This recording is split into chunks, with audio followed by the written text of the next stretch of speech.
Mass మహారాజా రవితేజ పుట్టినరోజు ఈ రోజు సందర్భంగా ఆయన నటిస్తున్న తాజా చిత్రం మిస్టర్ బచ్చన్ మూవీ నుండి ఫస్ట్ లుక్ను విడుదల చేసి అభిమానులను అలరించారు మూవీ టీం. షాక్, మిరపకాయ్ చిత్రాల తర్వాత రవితేజ, హరీష్ శంకర్ కలయికలో హ్యాట్రిక్ మూవీగా మిస్టర్ బచ్చన్ తెరకెక్కుతుంది. పీపుల్ మీడియా ఫ్యాక్టరీ బ్యానర్పై టీవీ విశ్వప్రసాద్ నిర్మిస్తున్నారు ఈ మూవీని. కొద్ది రోజుల క్రితమే రెగ్యులర్ షూటింగ్ ప్రారంభమైంది. ఈ మూవీలో రవితేజ గారి సరసన భాగ్యశ్రీ బోర్సే హీరోయిన్గా నటిస్తుండగా మిక్కీ జే మేయర్ ఈ సినిమాకి సంగీతాన్ని అందిస్తున్నారు. మిస్టర్ బచ్చన్ తాలూకా ఫస్ట్ లుక్ను మేకర్స్ రిలీజ్ చేశారు. ఈ ఫస్ట్ లుక్లో రవితేజ ఫైట్ సీన్తో కనిపించారు. ఈ ఫస్ట్ లుక్ చూస్తుంటే మూవీలో అదిరిపోయే యాక్షన్ సన్నివేశాలు ఉన్నట్లుగా అర్థమవుతుంది.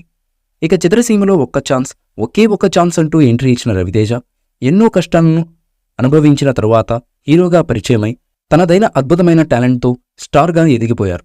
ఏడాదికి కనీసం 2 సినిమాలు ఉండేలా ప్లాన్ చేసుకుంటూ వస్తున్నారాయన.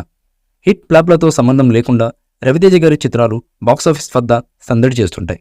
2022 చివరిలో ధమాకాతో 100 కోట్ల క్లబ్లో జాయిన్ అయిన రవితేజ గారు ఆ తర్వాత వాల్తేరు వీరయ్యతో భారీ విజయాన్ని అందుకున్నారు. అయితే 2023లో అతడు నటించిన రామనాసుర, టైగర్ నాగేశ్వరరావు సినిమాలు మాత్రం అంతగా ఆడలేదు. దీంతో ఈసారి ఎలాగైనా విజయాన్ని అందుకోవాలనుకుంటున్న పట్టుదలతో మరి ఈ మూవీ ఏ మేరకు అలరిస్తుందో చూడాలి. ఈ మూవీపై మీ అభిప్రాయాన్ని కామెంట్ బాక్స్లో తెలియజేయండి. ఈ వీడియో మీకు నచ్చితే లైక్ చేయండి, షేర్ చేయండి, కామెంట్ చేయండి. మరిన్ని అప్డేట్స్ కోసం మన ఛానల్ని సబ్స్క్రైబ్ చేయండి. అలాగే పక్కనే ఉన్న గంట సింబల్ని గట్టిగా టంగ్ టంగ్ అని కొట్టేసేయండి.